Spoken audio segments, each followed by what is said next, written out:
आज हम डिस्कस करेंगे फैक्ट्रीज एक्ट 1948 का चैप्टर सेकंड, जिसमें इंस्पेक्टिंग स्टाफ के बारे में दिया गया है, जिसमें 3 सेक्शन है। सेक्शन 8 है, सेक्शन 9 है, सेक्शन 10 है।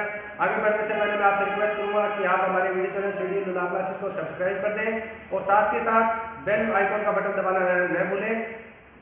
चलो फिर शुरू करते हैं चैप्टर सेकंड फैक्ट्री एक्ट 1948 का, जिसमें इंस्पेक्टिंग स्टाफ के बारे में जिक्र किया गया है।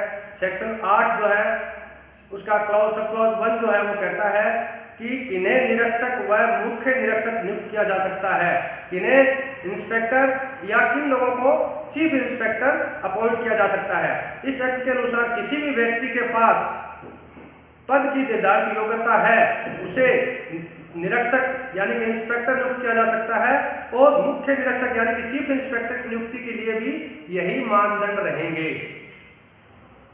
किस व्यक्ति को मुख्य निरीक्षक की जो मुख्य निरीक्षक चीफ इंस्पेक्टर है उसकी नियुक्ति कौन करेगा, इसके बारे में बताया गया कि दोनों ही मामले कौन से, इंस्पेक्टर यानी कि निरीक्षक और चीफ इंस्पेक्टर यानी कि मुख्य निरीक्षक, दोनों ही मामलों में सरकार को यह पावर है कि वह इंस्पेक्टर और चीफ इंस्पेक्टर की नियुक्ति कर सकती है।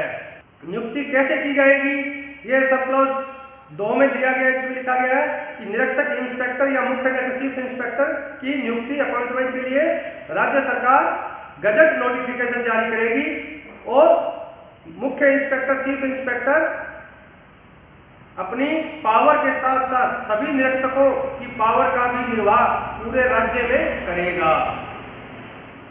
इसके साथ साथ एडिशनल चीफ इंस्पेक्टर की नियुक्ति सब क्लॉज 8(2)(1) में दी गई है, जिसमें कहा गया है कि राज्य सरकार अपने ऑफिशियल गजट में नोटिफिकेशन जारी कर जितने मर्जी चाहे कितने भी additional chief inspector, joint chief inspector, deputy chief inspector को नियुक्त कर सकती है, और जितने भी अधिकारी राज्य सरकार समझे कि मुख्य निरीक्षक की सहायता के लिए उचित है उनकी नियुक्ति राज्य सरकार कर सकती है।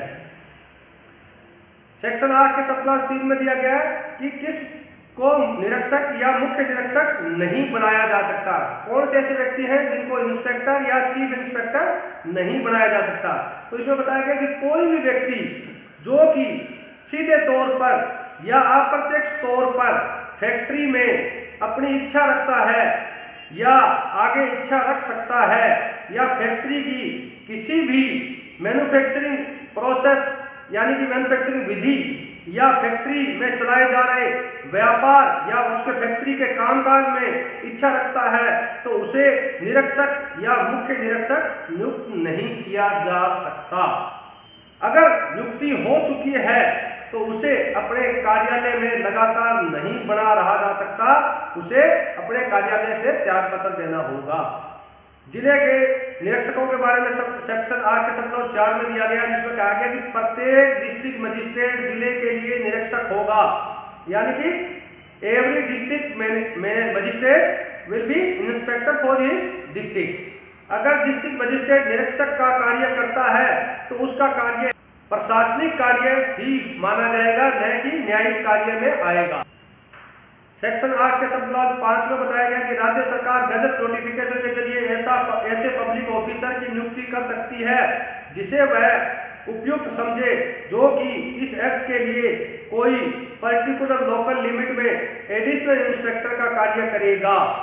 यानी कि एक ऐसे आदमी की अपॉइंटमेंट कर सकती है जो कि एडिशनल इंस्पेक्टर होगा, सहायक निरीक्षक होगा, और पर्टिकुलर लोकल लिमिट जितना एरिया उसको निर्धारित कर दिया जाएगा उस पर्टिकुलर एरिया के अंदर वो एडिशनल इंस्पेक्टर सहायक निरीक्षक का कार्य करेगा। सेक्शन 8 के सब क्लॉज 6 में दिया गया कि अगर किसी एरिया में एक से ज्यादा निरीक्षक यानी एक से ज्यादा इंस्पेक्टर है जो कि राज्य सरकार के गजट नोटिफिकेशन लाकर उनकी पावर निर्धारित कर सकती है, अगर एक से ज्यादा इंस्पेक्टर है तो राज्य सरकार गजट नोटिफिकेशन ला करके उन लोगों की अलग अलग पावर, अलग अलग उनकी क्षेत्र उनका निर्धारित कर सकती है राज्य सरकार। और जिस निरीक्षक को जो भी पावर देनी है उसे सूचित कर दिया जाता है, सूचना भेजकर उसे सूचित कर सकती है राज्य सरकार।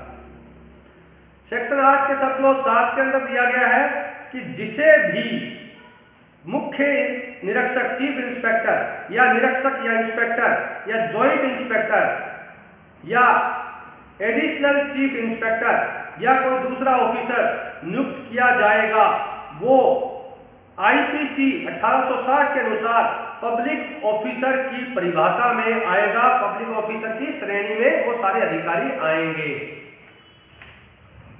आगे सेक्शन 9 में बताया गया है कि जो हमने इंस्पेक्टर नियुक्त किए गए हैं, मुख्य इंस्पेक्टर जो चीफ इंस्पेक्टर नियुक्त किए हैं, इनकी पावर क्या क्या रहेगी। ठीक है, निरीक्षक अपने अधिकार क्षेत्र में निम्न पावर का इस्तेमाल कर सकता है। कौन कौन सी पावर है? पहली, सरकार के सेवारत किसी भी कर्मचारी या पब्लिक अथॉरिटी के कर्मचारी को साथ लेकर किसी भी फैक्ट्री जिसे उसे लगे कि किसी परमिशन में फैक्ट्री का कार्य हो रहा है, उस जगह पर मुख्य इंस्पेक्टर या इंस्पेक्टर इंटर कर सकता है। क्या बताया गया है? अकेला नहीं इंटर कर सकता, किसी भी सरकार के सेवारत कर्मचारी को साथ लेकर या पब्लिक अथॉरिटी के कर्मचारी को साथ लेकर अगर निरीक्षक को लगे कि इस परमिशन में फैक्ट्री का कार्य हो रहा है या फैक्ट्री के संबंधित कार्य हो रहा है, तो उसमें वो अपनी एंट्री कर सकता है। दूसरा क्या बताया गया? किसी भी परमिशन मशीनरी या कोई प्लांट उसका निरीक्षण कर सकता है, उसको एग्जामिन कर सकता है और फैक्ट्री में से संबंधित किसी भी रजिस्टर या डॉक्यूमेंट को प्रस्तुत करने को कह सकता है। संबंधित अधिकारियों को डॉक्यूमेंट या रजिस्टर प्रस्तुत करने के लिए कह सकता है और इस एक्ट के अनुसार वह मौके पर किसी भी व्यक्ति के काम बयान भी ले सकता है। ठीक है, सेक्शन 9 के 17(3) में इस एक्ट के लागू करने के लिए राज्य सरकार द्वारा जो भी पावर दी गई है वह उन्हें इस्तेमाल कर सकता है। आगे बताया गया कि इस सेक्शन के तहत कोई भी व्यक्ति जो खुद को दोषी ठहराने के लिए किसी भी पर्सन या का उत्तर देने व कोई साक्ष्य प्रस्तुत करने के लिए बाध्य नहीं किया जा सकता। ठीक है, इसके साथ साथ जो इंस्पेक्टर है वो संबंधित फैक्ट्रियों को जो नई मशीनरी आ रही है और उसके बारे में उसकी जो नई टेक्निकल नो हाउ है, नई मशीनरियों के बारे में जो ज्ञान है वो भी फैक्ट्रियों के मालिकों को या संबंधित मैनेजरों को प्रदान कर सकता है। आगे जो सेक्शन 10 है इसका, उसके अंदर ये बताया गया कि सर्टिफाइंग सर्जन कौन कौन से हैं। ठीक है, इस एक्ट के सेक्शन 10 के तहत राज्य सरकार को ये पावर है कि वह कोई भी योग्य चिकित्सा अधिकारी को सर्टिफाइड सर्जन नियुक्त कर सकती है। योग्य चिकित्सा अधिकारी कहा गया यहाँ पर।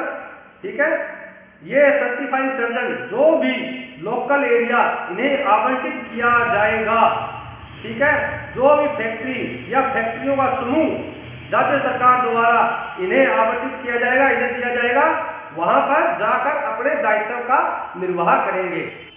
सेक्शन 10 के 17(2) में बताया गया कि ये सर्टिफाइंग सर्जन अपनी पावर को किसी दूसरे योग्य चिकित्सा अधिकारी को राज्य सरकार की अनुमति से किसी भी समय तक के लिए, या किसी भी समय तक के लिए यानी कि 2 महीने, 3 महीने, 5 महीने, 8 महीने, जितने भी किसी भी समय तक के लिए हस्तांतरित भी कर सकते हैं।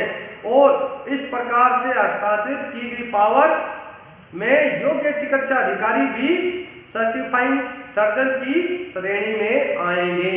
जिनको ये पावर हस्तांतरित की है वो भी सर्टिफाइंग सर्जन की श्रेणी में आएंगे।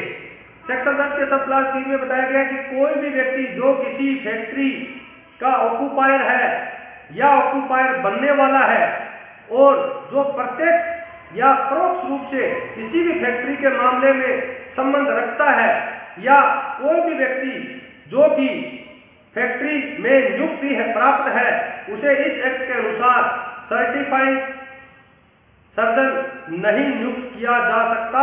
और अगर सर्टिफाइंग सर्जन की नियुक्ति प्राप्त की हुई है तो ऐसे व्यक्ति को लगातार अपने कार्यालय में नहीं बना रहा जा सकता, उसे यानी कि रेजिग्नेशन देना पड़ेगा। सेक्शन 10(4) के अंदर बताई गई है कि सर्टिफाइंग जो सर्जन है उसकी क्या क्या दायित्व है, क्या क्या उसकी ड्यूटी बनती है। तो इसमें पहले बताया गया कि इस एक्ट के तहत जो यंग पर्सन एम्प्लॉयड है फैक्ट्रियों के अंदर, उनका निरीक्षण करना और उनको प्रमाणित करना कि उनकी एज कितनी है। ठीक है, जो भी व्यक्ति फैक्ट्री से जुड़े खतरनाक कार्य या खतरनाक धंधे से जुड़ा हुआ है उसका निरीक्षण समय समय पर करना सर्टिफाइंग सर्जन का की ड्यूटी बनती है। अगर किसी फैक्ट्री में होने वाले कार्यों के कारण अगर कामगार बीमार पड़ रहे हैं तो उनका निरीक्षण करना, उनकी एग्जामिनेशन करना भी सर्टिफाइंग सर्जन का दायित्व बनता है, उसकी ड्यूटी बनती है। तो ये तो था चैप्टर सेकंड के बारे में। अब हम डिस्कस करेंगे चैप्टर तीसरा जो है फैक्ट्री एक्ट 1948 का चैप्टर तीसरा, जिसके अंदर हेल्थ प्रोविजन दिए गए, जो कि सेक्शन 11 से लेकर सेक्शन 20 तक बताए गए हैं। सेक्शन 11 में जो बताया गया है वो बताया गया है कि सेक्शन 11(1) में फैक्ट्री के फर्श और काम करने वाले कमरे में रखे हुए बेंचेज, स्टूल्स, ठीक है, सीढ़ियां और रास्ते से धूल मिट्टी को इकट्ठा होने से झाड़ू द्वारा या किसी अन्य प्रकार से हटाना और उसका सही तरीके से निष्पादन करना, ठीक है, सही तरीके से उसको डिस्पोजेबल करना, ये जिम्मेवारी बढ़ती है, ठीक है। दूसरा बताया गया सब क्लास 2 के अंदर कि फैक्ट्री के प्रत्येक कमरे को प्रत्येक हफ्ते में कम से कम एक बार धोना चाहिए और जहां जरूरी हो कीटाणुनाशक का भी प्रयोग किया जाना चाहिए। धोते समय कई बार आप फिनाइल वगैरह मिलाते हैं ना कीटाणुनाशक, तो उसका भी प्रयोग किया जाना चाहिए। सब 11 के सब क्लॉज 3 के अंदर बताया गया कि अगर किसी मैन्युफैक्चरिंग प्रोसेस से अगर फर्श गीला हो जाता है, ठीक है, अगर वहां कोई मैन्युफैक्चरिंग प्रोसेस चल रही है जिसके अंदर पानी का इस्तेमाल हो रहा है, उससे अगर फर्श गीला हो जाता है और वह इस हद तक गीला हो जाता है कि वहां से उस पानी की निकासी की जरूरत है, तो निकासी के सही तरीके अपनाने चाहिए। वह निकासी को जो तरीके हैं उन्हें लंबे समय तक कायम रखना चाहिए।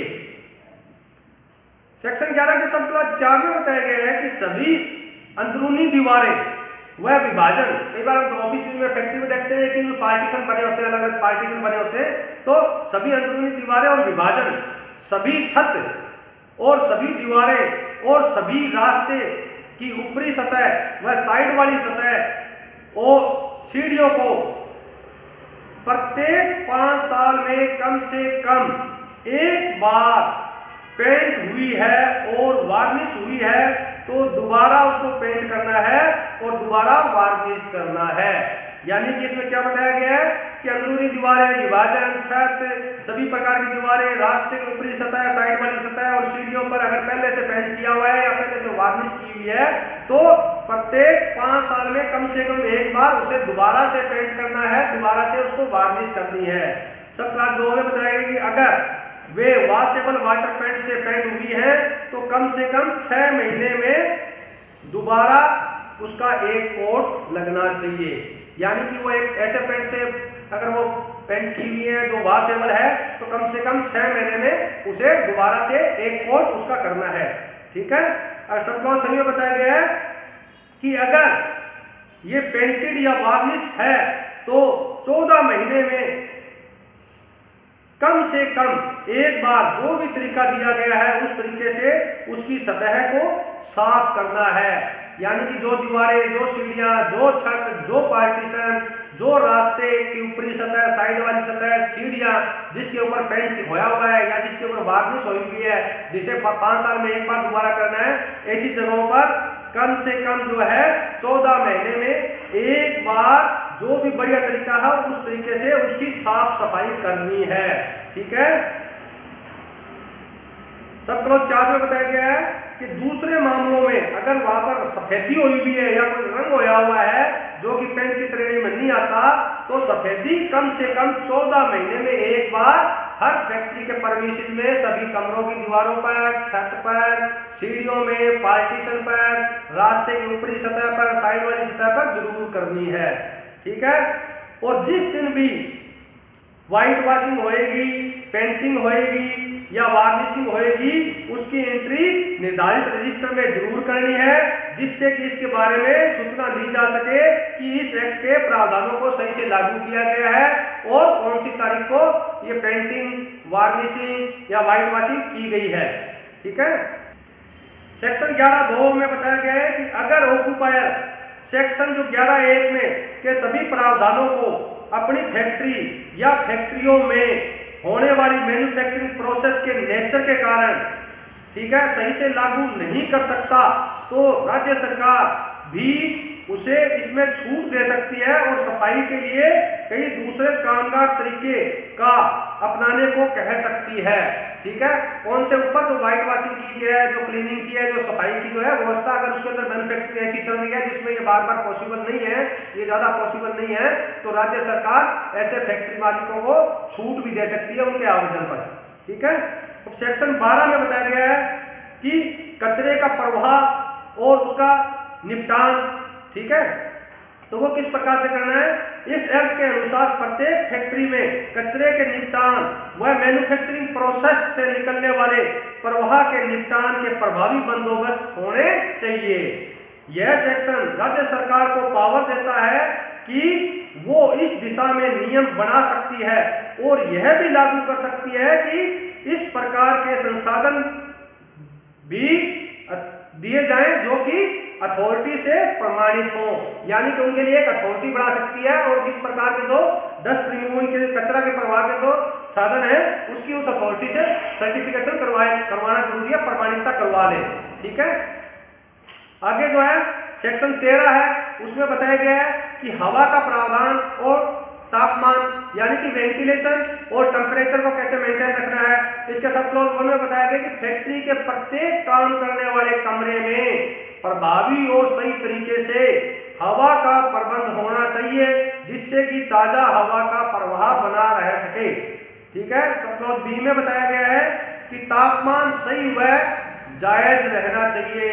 इसके लिए दीवारें व छत ऐसी वस्तुओं की बनी होनी चाहिए या ऐसी डिजाइन की भी होनी चाहिए कि तापमान ज्यादा न बढ़े और जितना पॉसिबल हो कम रहे।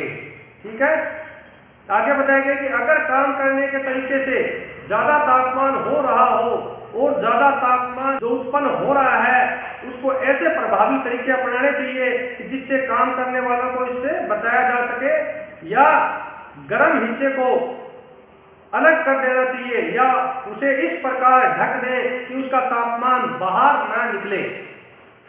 सेक्शन 13 के सब क्लास 2 में बताया गया कि राज्य सरकार हवा व तापमान के लिए मानक निर्धारित कर सकती है, यानी कि स्टैंडर्ड फिक्स कर सकती है, मानक निर्धारित कर सकती है। ये किसी एक फैक्ट्री के लिए भी हो सकते हैं या ग्रुप ऑफ फैक्ट्री के लिए भी हो सकते हैं, फैक्ट्रियों के समूह के लिए भी हो सकते हैं। राज्य सरकार ऐसे स्थान पर जो निर्धारित हो वहां पर तापमान के रेगुलेशन के लिए थर्मोमीटर लगाने का भी कह सकती है।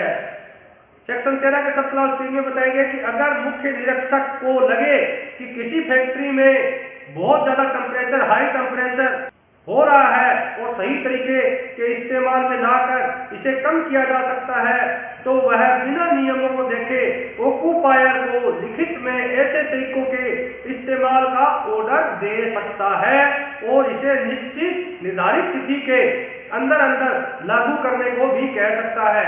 कौन कह सकता है?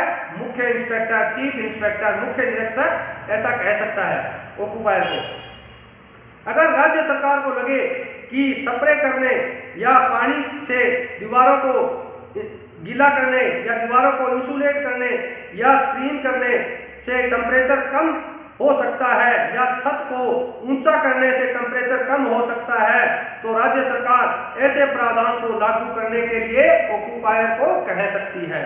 सेक्शन 14 आगे बताता है कि डस्ट एंड फ्यूम के बारे में। डस्ट एंड फ्यूम मतलब धूल और धुएं के बारे में।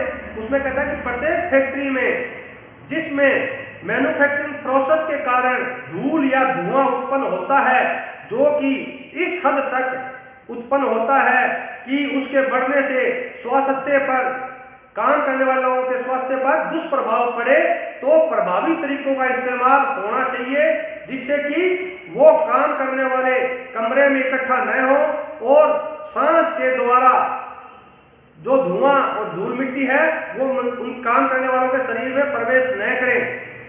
अगर एग्जॉस्ट जैसा यंत्र लगाने की जरूरत पड़े तो उसे धूल और धुआं उत्पन्न होने वाले स्थान के नजदीक लगाया जाना चाहिए जिससे कि उन्हें धूल और धुएं को बाहर निकाला जा सके। जब तक एग्जॉस्ट न लगा हो कोई भी आंतरिक दहन इंजन का इस्तेमाल न किया जाए और इसे किसी कमरे में न लगाया जाए। ठीक है। आंतरिक दहन इंजन को फैक्ट्री के किसी भी कमरे में नहीं लगाना जब तक कि एग्जॉस्ट का प्रबंध नहीं है। आगे जो सेक्शन 15 है उसमें बताया गया है कि आर्टिफिशियल ह्यूमिडिफिकेशन यानी कि कृत्रिम आर्द्रीकरण, ठीक है।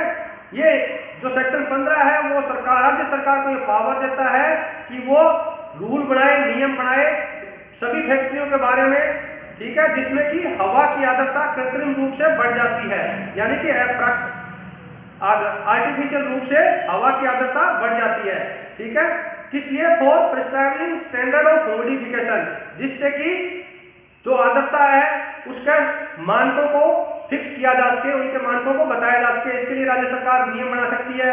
दूसरा नियम किस लिए बना सकती है? For regulating the method used for artificial humidification. Artificial जो ह्यूमिडिफिकेशन हो रहा है उसको रेगुलेट करने के लिए, उसको नियंत्रित करने के लिए भी राज्य सरकार जो है नियम बना सकती है। उसके साथ साथ राज्य सरकार जो है ह्यूमिडिटी टेस्ट करने का भी कह सकती है और उसे रिकॉर्ड करने के लिए भी राज्य सरकार कह सकती है, ठीक है। और आगे क्या? काम करने वाले कमरे में प्रॉपर वेंटिलेशन, ठीक है, हवा और को ठंडी करने के तरीके को अपनाने के लिए भी राज्य सरकार नियम बना करके कह सकती है। सेक्शन 15 का जो सब क्लास 2 है वो कहता है कि जिस भी फैक्ट्री में हवा की आर्द्रता कृत्रिम रूप से बढ़ रही है वहां पर उसे कंट्रोल करने के लिए पानी, जो सामान्य सप्लाई वाला पानी है या अन्य स्रोत से जो पानी है उसे इस्तेमाल किया जा सकता है।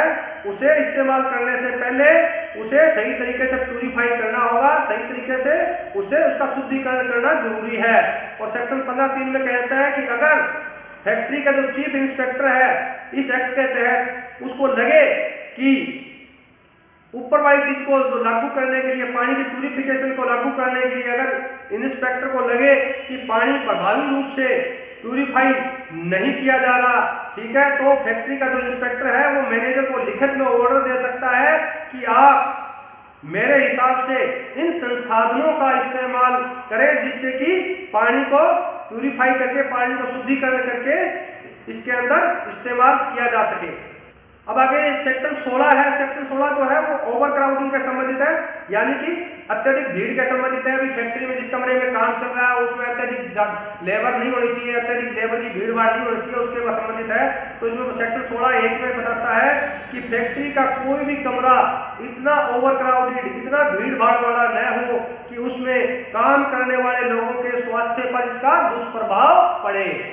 सब क्लास 2 कहता है कि जिस दिन प्लांट लागू हुआ उस दिन से पहले लगी फैक्ट्री में, जिस दिन ये फैक्ट्री एक्ट हमारा 1948 लागू हुआ उस दिन से जो पहले पुरानी फैक्ट्रियां लगी हुई थी वहां पर काम करने वाले प्रत्येक व्यक्ति के लिए 9.9 क्यूबिक फीट का स्थान उपलब्ध प्रत्येक वर्कर के लिए होना जरूरी है। और जो फैक्ट्री एक्ट 1948 के लागू होने के बाद लगी हैं उन जगहों पर कम से कम प्रत्येक वर्कर के लिए 14.2 क्यूबिक फीट का स्थान काम करने के लिए होना जरूरी है, ठीक है। अगर कोई स्थान फर्श से 4.2 मीटर ऊपर है तो इस एक्ट के अनुसार उसे गणना में नहीं लिया जाएगा, उसे काउंटिंग में नहीं लिया जाएगा, ठीक है। सब क्लोज जो 3 है वो कहता है कि चीफ इंस्पेक्टर लिखित में ऑर्डर जारी कर किसी भी रूम में मैक्सिमम नंबर ऑफ वर्कर के काम करने की सीमा निर्धारित कर सकता है और फैक्ट्री मैनेजमेंट उससे ज्यादा उस कमरे में काम करने के लिए कामगार की नियुक्ति नहीं कर सकता है। सेक्शन 17 के अंदर बताया गया है कि लाइटनिंग के बारे में, यानी कि प्रकाश की व्यवस्था के बारे में बताया गया है। उसमें यह सेक्शन प्रोवाइड करता है, यह सेक्शन ये बताता है कि सब पर्याप्त मात्रा में और सुटेबल जो है लाइटिंग की व्यवस्था, प्रकाश की व्यवस्था या कृत्रिम प्रकाश की व्यवस्था फैक्ट्री के प्रत्येक हिस्से में प्रत्येक वर्कर के लिए होनी चाहिए, ठीक है। और जो सभी खिड़कियां हैं और सभी जो स्काई लाइट्स हैं, आसमान की जो लाइट है जो यूज हो रही है वर्क रूम में काम करने वाले कमरे में, वो बिल्कुल साफ होनी चाहिए और दोनों अंदर की साइड और बाहर के सरफेस दोनों बिल्कुल साफ होना चाहिए, ठीक है। और प्रभावी प्रोविजंस इसके लिए होने चाहिए। इसमें क्या बताया गया sub section sub clause A में बताया गया है कि glare either directly from or source of light or by reflection from a smooth or polished surface the formation of shadow to such an extent as to cause eye strain or the risk of accident of any worker. आगे जो section 18 है factory act का, उसमें पीने के पानी की व्यवस्था के बारे में बताया गया है, प्रावधान किया गया है। उसमें बताया गया है कि प्रत्येक फैक्ट्री के अंदर जो है सफिशिएंट सप्लाई होनी चाहिए, पीने के पानी की, साफ पीने के पानी की सप्लाई होनी चाहिए। और जहां पर पीने के पानी की सप्लाई है वहां पर कम से कम ये लिखा होना चाहिए कि ये पीने योग्य पानी है और उसे वहां के लोग वर्कर जो है समझ सके, उस लैंग्वेज में लिखा होना जरूरी है। कई बार जहाँ के वर्कर जो है अंग्रेजी में नहीं समझ सकते, वहां पर इंग्लिश में अगर ड्रिंकिंग वाटर लिखा हुआ तो उनके समझ में नहीं आएगा, इसलिए वहां की लोकल लैंग्वेज में जहाँ के वर्कर उसको समझ सके उस भाषा में वहां ये लिखा होना जरूरी है, ठीक है। और ऐसा कोई स्थान जो है जहाँ पर पानी पीने की पानी की व्यवस्था है वो वॉशिंग प्लेस, यूरिनल और लेटरिन यानी कि बाथरूम या लेटरिन या हाथ धोने वाली जगह से कम 20 फुट दूर होना चाहिए। यानी कि लेटरिन और बाथरूम के पास पानी पीने की व्यवस्था नहीं होनी चाहिए, वो कम से कम 20 फुट दूर होनी चाहिए। आगे जो बताया गया है सेक्शन 18 के अंदर ये सब क्लॉज में वो बताया गया है कि cooling of water in hot weather, गर्मियों के दिनों में, जब गर्मियों का मौसम हो उस दिनों में ठंडे पानी की व्यवस्था के बारे में बताया गया है। उसमें बताया गया है कि फैक्ट्री जहां पर 250 वर्कर से ज्यादा वर्कर अगर काम करते हैं तो गर्मी के मौसम में उनके लिए ठंडे पानी की व्यवस्था होना जरूरी है। अब सेक्शन 19 है, जो सेक्शन 19 है वो कहता है कि लेटरिन और यूरिनल की व्यवस्था के बारे में बताया गया कि फैक्ट्रियों के अंदर कितने लेटरिन होने चाहिए, कितने यूरिनल होने चाहिए, उनकी किस तरह से साफ सफाई, उसके बारे में बताया गया है। उस सब क्लॉज एक में बताता है कि sufficient latrine and urinal accommodation of prescribed type and conveniently situated and accessible to worker at all time while they are at the factory। जब भी वर्कर फैक्ट्री के अंदर हो तो उनके लिए सफिशिएंट नंबर ऑफ लेटरिन और यूरिनल की अकोमोडेशन जैसा भी सफिशिएंट है, जिस तरह की भी बताई गई है उस प्रकार की उपलब्ध होना जरूरी है। आगे बताता है कि आदमी और औरतों, पुरुषों और महिलाओं, जो महिला वर्कर है उनके लिए अलग अलग लेटरिन और बाथरूम की व्यवस्था होना जरूरी है। आगे बताया गया है कि such accommodation shall be adequately light and ventilated. ऐसी सभी लेटरिन और यूरिनल जो है उनमें प्रॉपर लाइटिंग की व्यवस्था होनी चाहिए और प्रॉपर हवा की व्यवस्था होनी चाहिए, वेंटिलेशन की व्यवस्था होनी चाहिए। नो लेटरिन और urinal shall unless specifically exempted in writing by chief inspector communicate with any workroom except through an intervening open space or ventilated passage। वो कहता है कि मुख्य निरीक्षक की मर्जी के बिना कोई भी लेटरिन और कोई भी बाथरूम जो है ओपन स्पेस के अंदर नहीं होगा। आगे कहता है कि मेंटेन इन की क्लीन एंड सैनिटरी कंडीशन। जो लेटरिन और यूरिनल्स हैं उनके अंदर साफ और सैनिटरी कंडीशन, स्वच्छ कंडीशन का को मेंटेन करना जरूरी है, उनकी रेगुलर सफाई जरूरी है। आगे कहता है कि sweeper with the primary duty of cleaning shall be employed for these latrine and urinals. वो कहता है कि एक ऐसे स्वीपर की नियुक्ति करनी जरूरी है जिसका कि मुख्य काम इन लेटरिन और इन यूरिनल की सफाई करना ही हो। आगे कहता है according to section 19 Where in a factory there are more than 250 worker employed, जहां भी कोई भी फैक्ट्री जिसमें 250 वर्कर से ज्यादा कर्मचारी काम कर रहे हो वहां पर all latrine and urinal shall be prescribe type. सभी जो लेटरिन है और सभी यूरिनल्स है, पेशाब करने की जगह जो है वो प्रिस्क्राइब टाइप जैसी कि बताई गई है उस प्रकार की होनी चाहिए। आगे कहता है कि floor and internal wall up to the height of 90 centimeter of latrine and urinals and sanitary blocks shall be laid in glazed tile or otherwise finished to provide a smooth polished impervious surface। यानी कि ऐसी जगहों पर जहां पर 250 worker से ज्यादा काम कर रहे हैं उन वहां की जो लेटरिन और यूरिनल है उनमें कम से कम 90 सेंटीमीटर ऊंचाई तक टाइल लगी होनी चाहिए। अगर टाइल नहीं लगी हो तो उनका जो सरफेस है वो बिल्कुल स्मूथ होना चाहिए, ठीक है, और पॉलिश किया हुआ होना चाहिए। सब क्लॉज 3 में कहता है कि without prejudice to the provision of clause D and E of section 19(1) of floor portions of wall and blocks so laid or finished and the sanitary pans of latrine and urinal should be thoroughly washed and cleansed at least once in every 7 days with suitable detergent and disinfectant or with both। कहता है कि जो latrine है, जो urinal है, उनके जो लगी हुई है वॉश बेसिन्स है, वो कम से कम 7 दिन में किसी भी डिटर्जेंट पाउडर यानी कि सर्फ से या डिसइंफेक्टेंट कीटाणुनाशक से उनकी सफाई होना जरूरी है। ठीक है, आगे सेक्शन 19 के सब क्लॉज 3 में कहा गया है कि state government is empowered to prescribe the number of latrine and urinal to be provided in every factory in portion of number of male and female worker. राज्य सरकार के पास ये अधिकार है कि वो फैक्ट्री के अंदर मजदूरों काम करने वाले लोगों की संख्या के अनुसार जो है कितने लैट्रिन होने चाहिए, कितने यूरिनल्स होने चाहिए, उनकी संख्या को निर्धारित कर सकती है। ठीक है, इस एक्ट में नहीं लिखा गया कि कितनी होनी चाहिए, ये राज्य सरकार को पावर दी गई है कि वो निर्धारित कर सकती है भी इतनी होनी चाहिए। ठीक है, आगे जो सेक्शन 20 में है उसमें स्पीटन्स के बारे में लिखा गया है, थूकदान के बारे में, थूकदान की व्यवस्था के बारे में लिखा गया है। वो बताता है कि every factory there shall be provided a sufficient number of spittoons. ठीक है, प्रत्येक फैक्ट्री के अंदर पर्याप्त मात्रा में थूकदान उपलब्ध होने चाहिए और वो ऐसे स्थान पर उपलब्ध होने चाहिए जो स्थान की उन लोगों के लिए कन्वीनियंट और थूकना। ठीक है, they shall be maintained in a clean and hygienic condition, और वो थूकदान भी बिल्कुल साफ होने चाहिए और हाइजीनिक कंडीशन में होने चाहिए, साफ स्वच्छ कंडीशन में होने चाहिए। ठीक है, और स्टेट गवर्नमेंट में मेक रूल प्रिस्क्राइबिंग, इस संबंध में राज्य की सरकारें जो है वो नियम बना सकती है। वो किस बारे में नियम बना सकती है? दी टाइप एंड नंबर ऑफ स्पीटन्स, किस तरह के थूकदान हो और कितने थूकदान हो, इस बारे में राज्य सरकार नियम बना सकती है। और वो किस जगह पर रखे होने चाहिए, क्या उनकी लोकेशन होनी चाहिए, इस बारे में भी राज्य सरकार जो है नियम बना सकती है। साथ ही साथ such further matter relating to the maintenance to clean and hygienic condition, ऐसे थूकदानों को साफ रखने और हाइजीनिक कंडीशन रखने के लिए भी जो राज्य की सरकार है वो नियम बना सकती है।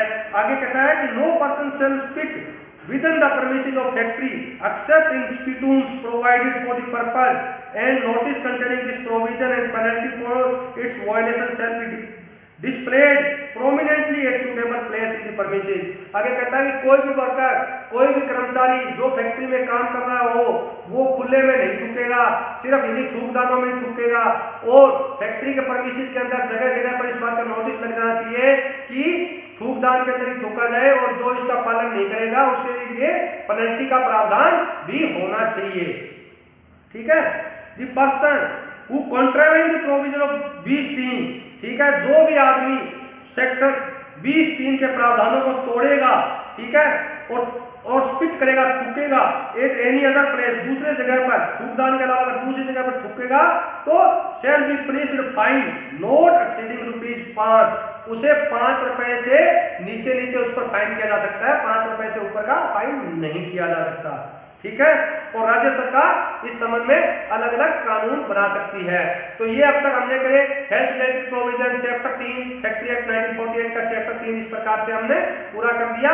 और अगली वीडियो में हम डिस्कस करेंगे चैप्टर 4 के बारे में, अध्याय 4 के बारे में, जो कि सेफ्टी के बारे में, वर्करों की सेफ्टी के बारे में है। और उससे आगे फिर हम डिस्कस करेंगे उनके वेलफेयर के बारे में, जो भी प्रोविजन रहेंगे उनको हम अपनी अगली वीडियो में डिस्कस करेंगे। तो एक बार फिर मैं अंत में आपसे कहूँगा कि आप सभी साथी जिन्होंने हमारे वीडियो चैनल CDL लूला क्लासेस को अगर अभी तक सब्सक्राइब नहीं किया है तो इसे सब्सक्राइब कर दें और उसके बेल आइकॉन भी दबाएं और साथ में अपने मित्रों को भी बताएं, जो भी ला के छात्र ला कर रहे हैं वो भी अपने दोस्तों को इसको बताएं और शेयर करें। आपका बहुत बहुत धन्यवाद। आज की हमारी वीडियो आपको कैसी लगी कमेंट बॉक्स में कमेंट कर जरूर बताएं, ताकि हमें पता चल सके कि हमारी कोई मिस्टेक रही है तो हम उनसे ठीक कर सकें। अगर अच्छी लगे तो लाइक और शेयर जरूर करना।